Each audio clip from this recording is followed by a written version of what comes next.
자, 우리 옆에 분들과 다시 한번 인사하겠습니다. 오늘 정말 잘 오셨습니다. 자, 은혜 받기 원합니다.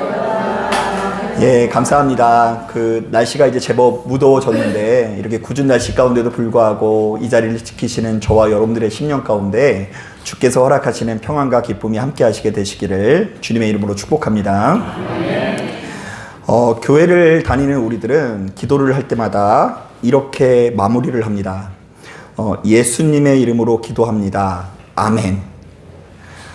사실 우리들은 수시로 이렇게 기도를 하면서도 왜 이렇게 기도가 끝나는지 정확히 알지는 못하고요. 다만 처음 교회를 나올 때부터 어떤 면에서 우리 부모님들이 이렇게 기도하시는 모습을 보고 이 무작정 따라하는 면이 많죠. 자, 그런데 제가 하루는 너무 궁금해서 도대체 왜 기도를 이렇게 마무리하는 것일까? 이 관련 자료를 찾아봤더니 역사학자들도 이것을 제대로 설명하지는 못하더라고요. 이것이 언제부터 이거 정착되었고 왜 이렇게 기도를 하게 되었는지 그 누구도 정확히 알지는 못합니다. 다만 이 18세기 미국에 큰 부흥이 일어났고 그때 예수님의 이름으로 모든 것을 구합니다라는 형식이 정착되었다라는 점과 이 같은 흐름이 우리나라에도 고스란히 이어지게 되었더라고 추측할 뿐입니다. 자, 그리고는 예수님의 이름으로 기도한다라는 것을 이제 많은 사람들이 크게 세 가지로 해석을 하는데요. 자, 먼저 첫 번째로는 예수께서 중보자 되셔서 그분을 통해서 우리의 기도가 하나님께 더욱 잘 전달되어진다라는 의미가 담겨 있다고 해요. 자, 그러니까 이제 우리의 이름으로 기도를 하면 그게 먹혀요, 안 먹혀요? 네, 안 먹히는데 예수님의 이름으로 기도를 하면 그게 더 잘 전달된다라는 의미가 있다고 하고요. 두 번째로는 예수님의 권세와 능력을 앞세우니 기도가 잘 이루어진다라는 의미도 있고요. 세 번째로는 예수의 이름이라는 것을 곧 하나님의 뜻으로 해석하는 경우로 많더라고요. 그러니까 내가 예수님의 이름으로 기도한다라는 것은 지금 나의 기도가 누구의 뜻대로 하는 기도라고요? 네, 하나님의 뜻대로 하는 기도라는 의미가 있다고 합니다. 자, 그런데 저는 이 중에서 예수의 이름을 주로 권세와 능력으로 해석하는 부류였습니다. 자, 이를테면 예수의 능력이 많으사 그분의 이름을 앞세우면 원수 마귀가 떠난다, 안 떠난다? 네, 원래 예수의 이름은 어떨 때 쓰는 거예요? 원수 마귀 쫓아낼 때 쓰는 겁니다. 그래서 이제 어렸을 때부터 무서운 생각이 들면 어떻게 기도를 했냐면 누가 그렇게 알려줬어요. 예수의 이름으로 떠나갈지어다. 그리고 좋지 못한 일이 일어나거나 그리고 저희 집안은 이 감기만 걸려더라도 이 감기를 주는 원수 마귀는 어떻게 물러나가라고요? 예수의 이름 물러나가라 하면서 하루 종일 그것을 위해서 이렇게 씨름하고 싸웠던 기억도 납니다. 자, 실제로 오늘 우리가 읽은 본문을 보니까 예수께서도 당신의 제자들에게 이와 비슷한 조언을 하시는데요. 너희는 기도할 때마다 내 이름을 앞세워야 한다라는 뉘앙스의 말을 거듭해서 남기십니다. 자, 우리 다 같이 앞에 있는 PPT를 보면서 한 절씩 읽어볼게요. 23절, 24절 읽어봅니다. 시작. 그날에는 너희가 아무것도 내게 묻지 아니하리라. 내가 진실로 진실로 너희에게 이르노니 너희가 무엇이든지 아버지께 구하는 것을 내 이름으로 주시리라. 지금까지는 너희가 내 이름으로 아무것도 구하지 아니하였으나 구하라 그리하면 받으리니 너희 기쁨이 충만하리라. 자, 언제가 때가 되면 하나님께서 우리가 구하는 것을 누구의 이름으로 주신다고요? 예, 예수의 이름으로 주신다고 하고요. 그러니까 우리는 어떤 응답을 받을 때 그 응답을 누구의 이름으로 받아야 된다는 이야기죠.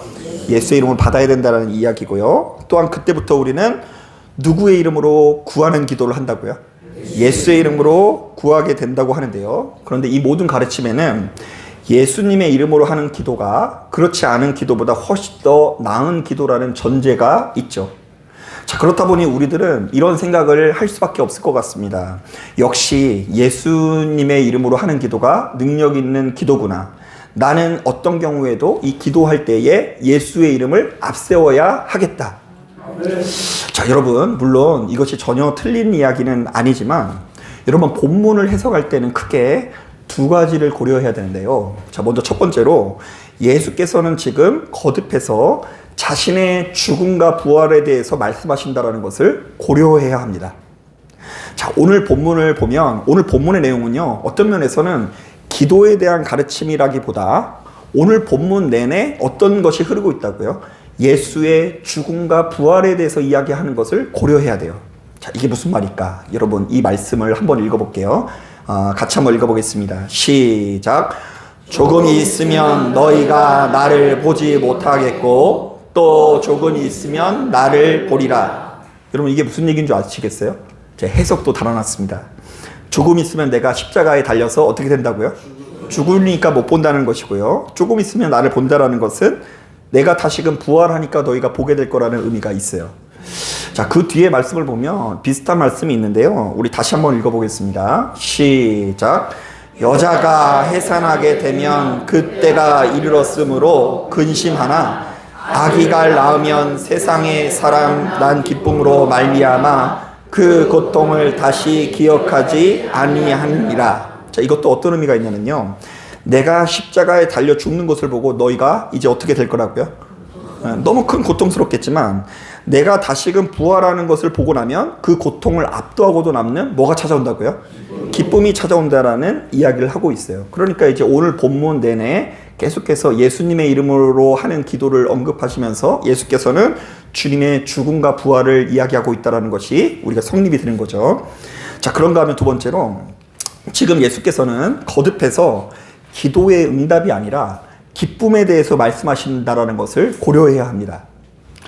자, 여러분, 오늘 본문의 내용을 눈으로만 한번 살펴보세요. 눈으로만 보면 이 기쁨이라는 단어가 상당히 많이 나오는 것 같아요? 안 나오는 것 같아요?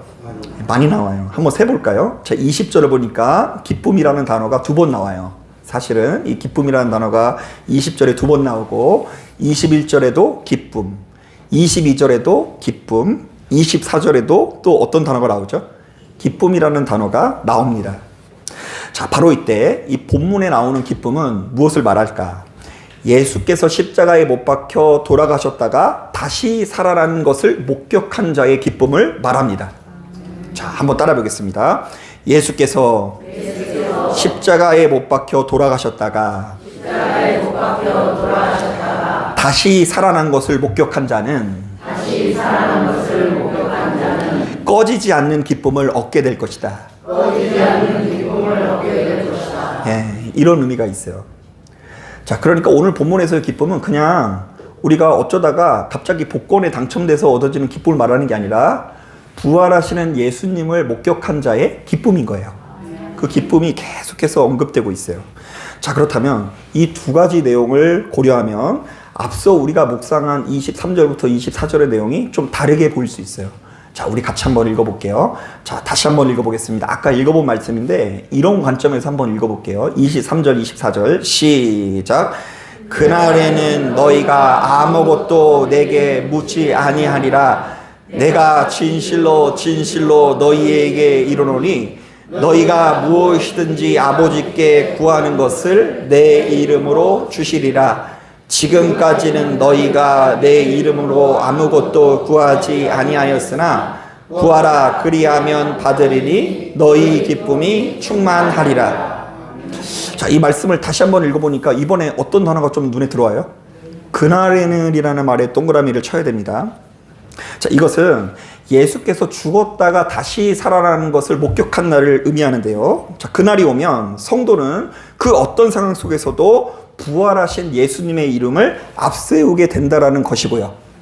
또 그날이 오면 부활하신 예수께서 가장 강력한 응답이 되사 모든 상황을 이기게 된다는 이야기입니다. 자, 그러니까 본문의 포인트는 기도의 응답이 아니라 부활 그 자체라고 할 수 있는데요. 이른바 예수의 부활이 신앙의 중심에 있으면 그 어떤 환난과 괴로움과 고난이 찾아오더라도 능히 이겨내고 비로소 기쁨 있는 삶을 살아갈 수 있다는 것입니다. 자, 그러니까 여러분, 우리는 기도를 많이 하는 것도 중요하지만 시간이 지나면 지날수록 그 기도를 통해서 예수 그리스도의 죽음에도 참여해야 되고요. 예수 그리스도의 무엇에도 참여해야 됩니까?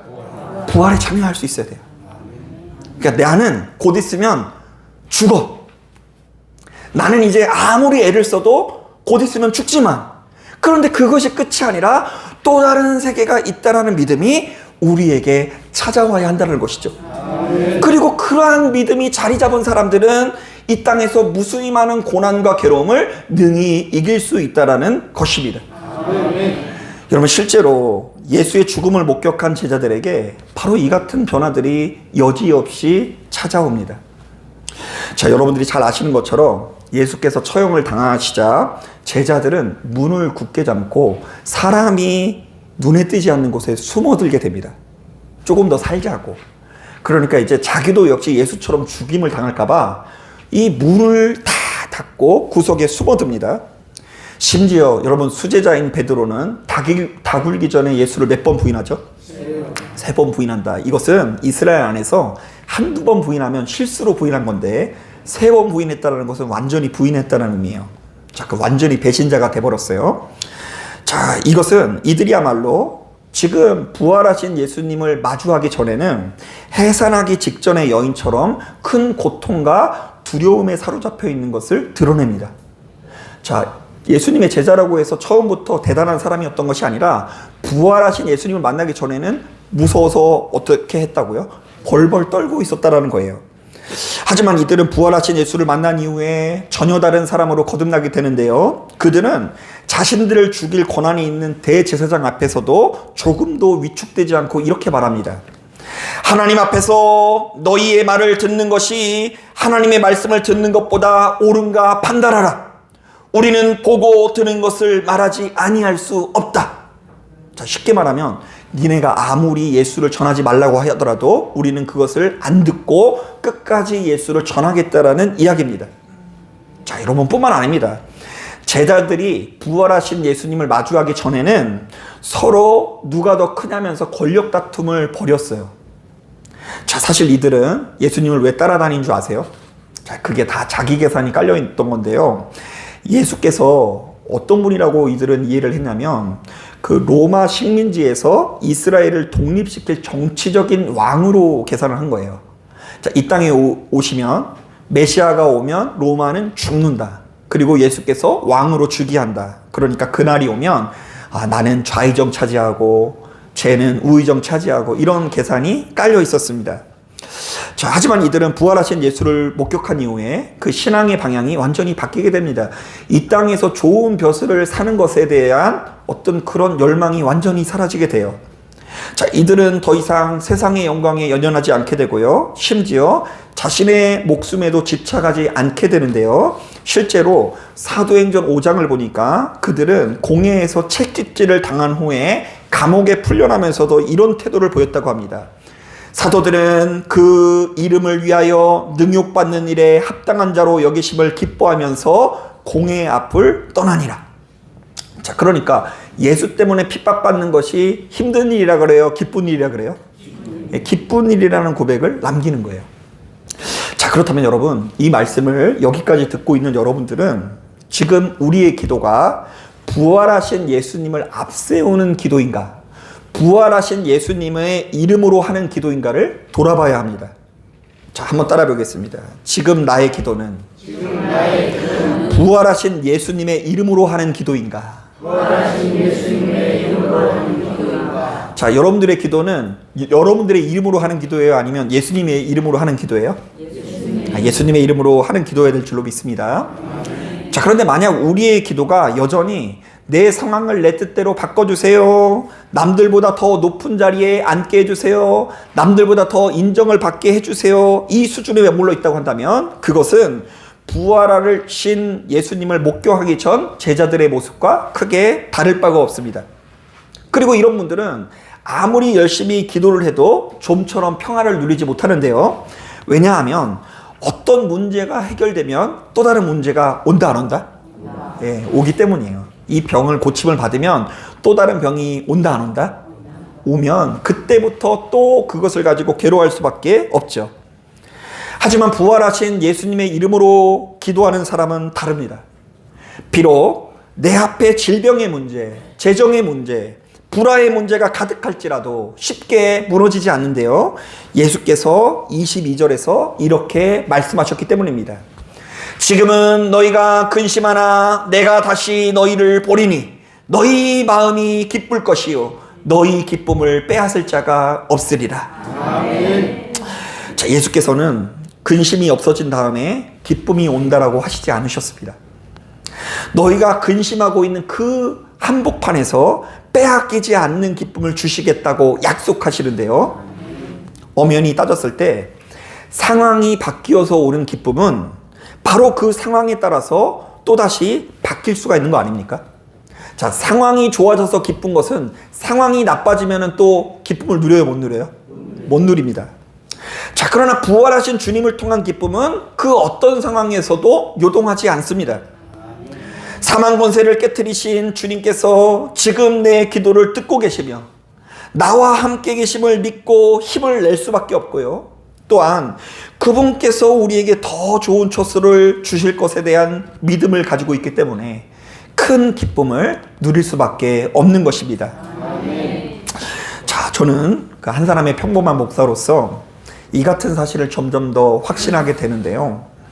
한 교회를 오래도록 섬기다 보니까 이제 여러분들과 인생의 많은 시간들을 공유하게 되었습니다. 그래서 이제 어떤 생각이 드냐면, 아유, 우리 안홍희 권사님 10년 전만 해도 축구할 때 날라다니셨는데, 요즘 족구할 때 보니까 예전 같지 않으시구나. 이런 생각도 들고, 우리 성도님들이 어디 자꾸 아프시다 그러면, 하나님, 왜 인생이 이렇게 참 고되고 힘듭니까? 그리고 그 아픈 몸을 이끌고 또 사회로 나가서 열심히 돈 버는 모습을 볼 때, 참 힘들게 느껴지고요. 또 그런 와중에 우리 인생에는 정말로 예상치 못한 루트로 여러 가지 고난이 찾아오지 않습니까? 그리고 어느 순간이 되면 우리들의 육신은 무너질 수밖에 없어요. 고장날 수밖에 없죠. 그리고 나서 이제 그런 분들을 천국으로 인도하면서 장례를 집례하다 보면 마음 가운데 참 이 속상한 마음이 듭니다. 자, 그래서 이제 우리는 어떤 순간이 주어질 때마다 끊임없이 믿음이 좋든 안 좋든 간에 기도를 할 수밖에 없어요. 주여, 지금 나에게 주어진 상황을 이길 수 있도록 인도하여 주옵소서. 해결하여 주옵소서. 자, 그런데 이런 상황 속에서 우리는 주님께 수시로 도움을 요청할 때 주님께서는 반드시 응답을 하시는데요. 그 응답을 우리가 원하는 대로는 안 주세요. 주님께서 어떻게 응답을 주시냐? yes, no, 아니면 wait 이렇게 응답을 하시는데요. 쉽게 말하면 그래, 네 뜻대로 해줄게 응답해 주시기도 하고, 주님께서 응답을 어떻게 하시기도 한다고요? 안 돼. 나 그렇게 못하겠는데? 혹은 야, 내가 주긴 주겠는데 기다려, 이렇게 응답을 주세요. 자, 여러분, 기도의 응답은 눈에 꼭 뭐가 나타나야만 온 것이 아닙니다. 자, 예수 믿는 우리들은 눈에 뭐가 보이든 안 보이든 간에 이미 나에게 가장 적합한 응답이 왔다라는 것을 믿어야 되는데요. 병 고침이 일어나는 것도 응답이고요. 병 고침이 일어나지 않는 것도 뭐예요? 응답이고요. 병 고침이 지금이 아니라 나중에 일어나도 응답입니다. 자, 그런데 많은 성도님들이 하나님의 크신 통치함 앞에서 뭐가 크게 보이지 않으면 낙심하게 됩니다. 아니, 지금 눈앞에 펼쳐진 고통과 괴로움 앞에서 그야말로 전전긍긍할 때가 참 많죠. 왜요? 지금 내가 불합격하면 내 인생이 끝난 것 같고, 지금 내 사업이 망하면 다 끝난 것 같고, 내 건강이 무너지면 다 끝났다고 보기 때문입니다. 자, 여러분, 제가 여러분들에게 진짜 묻고 싶어요. 지금 다니고 있는 직장에서 잘리면 내 인생이 끝나는 것일까요? 아니요. 남의 얘기라고 너무 쉽게 얘기하죠. 지금 내가 어떤 대학을 도전했는데 그 대학에서 떨어지면 내 인생이 끝나는 걸까요? 지금 가정생활 하다 보면 그 가정이 쪼개지기도 합니다. 가정이 쪼개지면 내 인생이 끝나는 건가요? 헤어졌으니 내 인생이 끝나는 거예요? 아닙니다. 우리는 꼭 그 상황의 지배를 받아요. 내 건강이 무너졌으니 내 인생이 끝났다. 직장에서 잘렸으니 내 인생이 끝났다. 사업이 무너지고 우리 집안에 빨간 딱지가 다 붙였으니까 내 인생이 끝난다. 내가 불합격했으니 내 인생이 끝났다. 하지만 부활하신 예수를 경험하고 그분의 이름으로 기도하는 성도는 다릅니다. 내가 기도하는 족족 다 해결되는 것도 응답이고, 거절하시는 것도 응답이고, 나중에 이루어지는 것도 응답인데요. 왜냐하면 우리에게 이런 믿음이 있기 때문입니다. 자, 어떤 믿음일까요? 히브리서 11장을 보면 이런 말씀이 있어요. 11장 후반부를 보면 이런 말씀이 있어요. 우리 천천히 한번 읽어볼게요. 시작. 또 어떤 이들은 더 좋은 부활을 얻고자 하여 심한 고문을 받되 구차히 풀려나기를 원하지 아니하였으며, 또 어떤 이들은 조롱과 채찍질 뿐 아니라 결박과 옥에 갇히는 시련도 받았으며, 돌로 치는 것과 톱으로 켜는 것과 시험과 칼로 죽임을 당하고 양과 염소의 가죽을 입고 유리하여 군빛과 환난과 학대를 받았으니. 자, 여기서 승승장구하는 이야기 하나라도 있어요, 없어요? 없어요. 다 더 좋은 부활을 이렇게 소망하는 마음을 가지고 고난당하는 이야기가 있죠. 자, 계속해서 한번 또 읽어볼게요. 시작. 이런 사람은 세상이 감당하지 못하느니라. 그들이 광야와 산과 동굴과 토굴에 유리하였느니라. 이 사람들은 다 믿음으로 말미암아 증거를 받았으나 약속한 것을 받지 못하였으니, 이는 하나님이 우리를 위하여 더 좋은 것을 예비하셨은즉 우리가 아니면 그들로 온전함을 이루지 못하게 하려 하심이라. 여러분, 이 히브리서 11장은 믿음장이라고 불릴 정도로 신구약에 나오는 의인들의 삶이 총망라되어 있는데요. 자, 그런데 히브리서의 기자는 이들이 가진 믿음의 속성을 이렇게 규정합니다. 그들은 더 좋은 부활을 얻고자 죽는 것을 피하지 않았다. 죽는 것을 별로 무서워하지 않았대요. 왜요? 죽어도 또 다른 세계가 있다. 자, 그들은 큰 고난 중에도 하나님께서 우리에게 더 좋은 처소를 예비해 주셨다는 것을 믿어 의심치 않았다. 자, 죽더라도 우리에게 더 좋은 처소가 있다, 없다? 있다. 자, 여러분 믿으실지 모르겠지만 의인은 엄난이 하나도 없어서 우리는 하나님의 뜻을 좀처럼 알지 못하고 이루지 못합니다. 자, 그래서 이제 저도 이것을 알지 못할 때는 제가 꽤 괜찮은 의인인 줄 알았거든요. 여러분, 제가 좀 의로운 사람인 것 같으세요? 고마워요, 그렇게 얘기해줘서. 근데 전혀 그렇지 않아요. 제가 여러분들보다 믿음이 더 좋아서 이 자리에 서 있는 거 아닙니다. 제가 여러분들보다 훨씬 더 부족하고 못난 사람인 것을 이제 제가 너무 늦게 알았어요. 제가 뭐 그렇게 능력이 있어서 지금 사역을 하고 있는 것이 아닙니다. 여러분, 우리 인간은 의인은 없나니 하나도 없어서 누구나 다 하나님의 뜻을 이루지를 못해요. 그래서 서로 그거 감시해주면 교회가 이상하게 돼요. 왜 이렇게 안 사냐고, 이겨내야지, 왜 못 사냐고. 자기도 그 상황이 되면 다 그렇게 힘든 게 우리들의 인생이에요. 하나님께서 베푸신 은혜를 좀처럼 감당하지 못하고 눈앞에 펼쳐진 상황에 지배당할 수밖에 없는 것이 우리들의 본성인 거예요. 아니, 눈에 보여지는 게 안 좋은데 어떻게 사람이 행복을 누리냐고요. 자, 일전에 은퇴하신 한 목사님께서 참 재밌는 이야기를 해주셨는데요. 이분이 자신이 40년 동안 목회를 해보니까 우리들의 모습이 출애굽할 때의 이스라엘과 크게 다를 바가 없다는 걸 깨달았대요. 여러분, 출애굽기 읽으면서 그 사람들 많이 욕해보셨어요? 뭐 이런 인간들이 있나, 되게 이상한 사람들 같죠? 그런데 이게 누구의 이야기처럼 느껴진다고요? 우리 이야기. 그런데 왜 이분이 그렇게 느끼냐면요, 자기가 40년 동안 목회를 하면서 성도들을 가만히 지켜보니까 성도님들이 다 이스라엘 백성처럼 그러고 있대요. 좀만 불편해지면 원망과 불평을 하고, 조금의 그 불편함을 견디지 못하고 막 악평을 하고 불평을 하다가 조금 좋은 일이 생기면 다시금 잠잠해지고, 이 생활을 몇 년째 반복하고 있다고요? 40년째 반복하고 있더래요. 그러면서 몇 가지 예를 드시는데요. 사업이 어려워서 다 죽어가던 사람이 교회에 와서 열심히 기도하다가 다 일어서면 그때부터 더 열심히 교회를 섬기고 하나님의 뜻을 이루어가는 것이 아니라 허튼 짓을 그렇게 많이 한대요. 너무 그냥 어려운 그 위기의 상황을 기도로서 이 교회에서 이겨냈어요. 그러면 이겨내게 하신 하나님께 감사하면서 교회를 섬길 것 같죠? 안 그래요. 그 돈 갖다가 또 어떤 짓 한다고요? 허튼 짓 하는 거예요. 그냥 허튼 짓. 또한 부부 사이에 불화가 깊어서 다 깨어진 가정이 교회 와서 그렇게 은혜를 받는데, 목사님이 하시는 말씀마다 다 누구 이야기예요?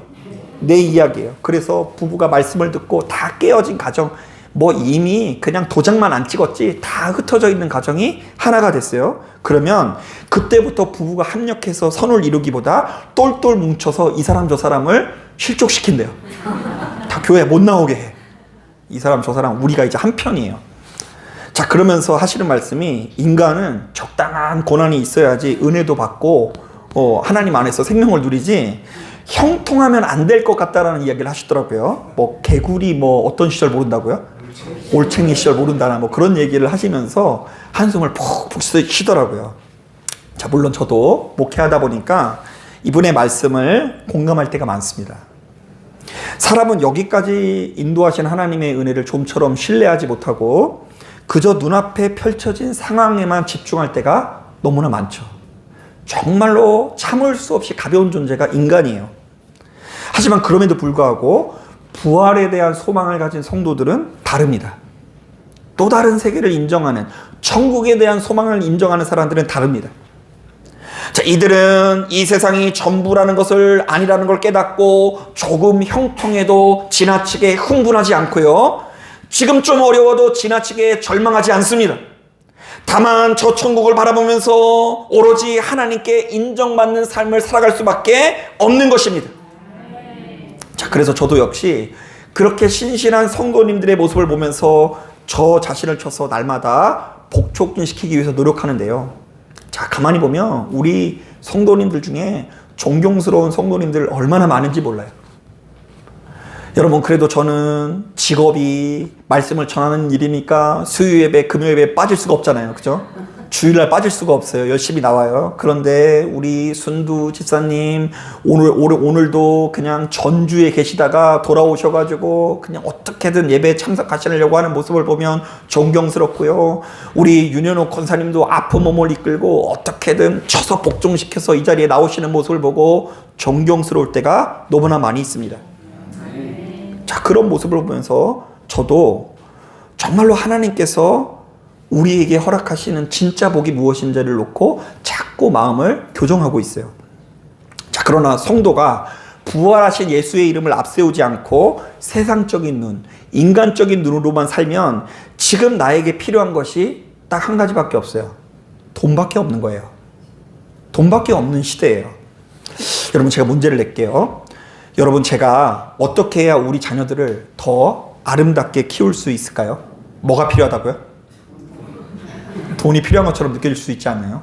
어떻게 해야지 애들 잘 가르치고 잘 배우게 할 수 있을까요? 무엇이 필요하다고요? 돈이 필요해요. 또 한 가지 뭐 이렇게 해석할 수 있죠. 제가 이제 그래도 누군가의 아버지이기도 하지만 아들이기도 하잖아요.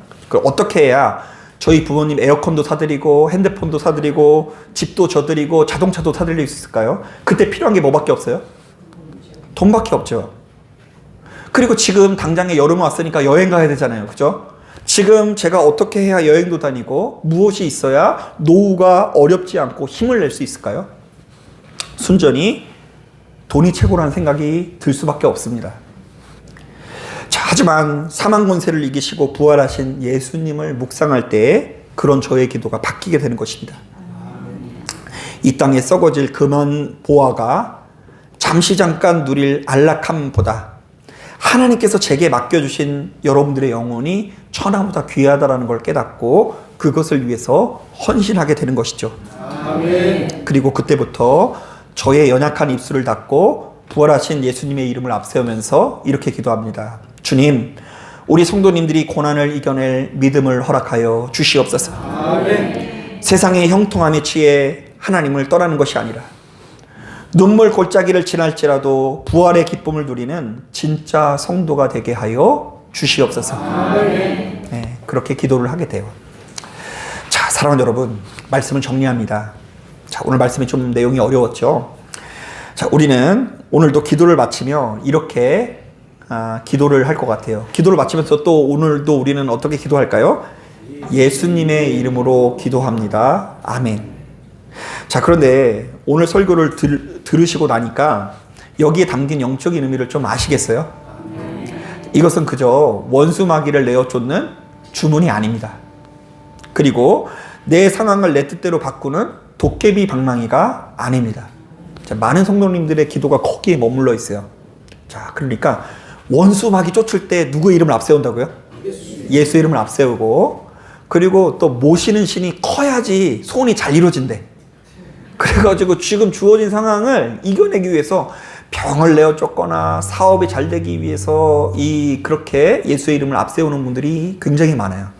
그러니까 우리는 그동안 예수의 이름을 그런 줄 알고 사용했어요. 저도 그랬어요. 자, 그런데 예수 그리스도의 이름으로 기도한다는 말은 죽음을 이기시고 부활하신 그분께서 지금 내 삶의 주인이시라는 고백입니다. 자, 한번 따라 보겠습니다.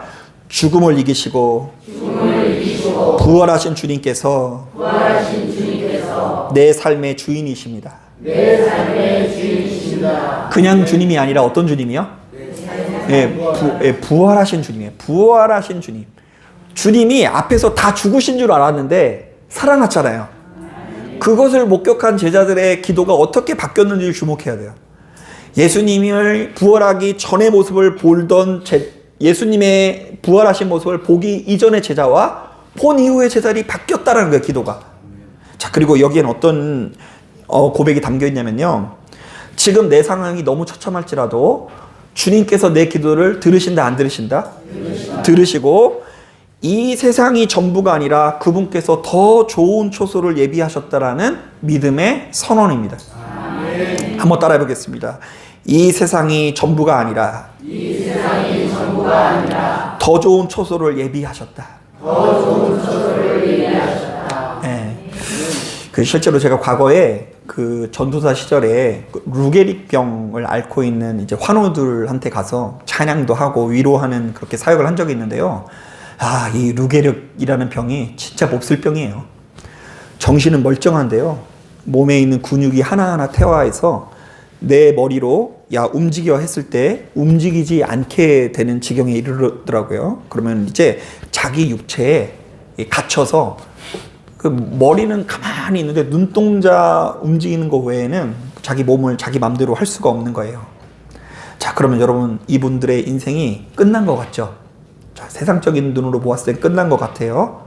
소망이 없는 것 같아요. 자, 그러나 예수 믿는 우리들의 입장에서 보았을 땐 그럼에도 불구하고 이들에게 또 다른 예비한 초소가 있다, 없다? 있다. 자, 그러므로 여러분 오늘부터 이 말씀을 붙들고 기도하십시오. 눈앞에 질병이 있어도, 재정의 문제가 있어도, 불화가 있어도, 사망 권세를 깨뜨린 주님께서 지금 내 기도에 응답할 것을 믿으시길 바랍니다. 아멘. 왜냐하면 그 기도에는 세상이 빼앗지 못할 기쁨이 있기 때문인데요. 실제로 예수께서 친히 이렇게 약속하십니다. 구하라, 그리하면 받으리니 너희 기쁨이 충만하리라. 아멘. 자, 여러분 말씀에 귀를 기울이시고 매일같이 기도를 하면서도 정작 예수의 이름 없는 기도가 아니라 머리부터 발끝까지 부활하신 예수님의 이름을 앞세우는 저와 여러분들이 되기를 주님의 이름으로 축복합니다. 아멘.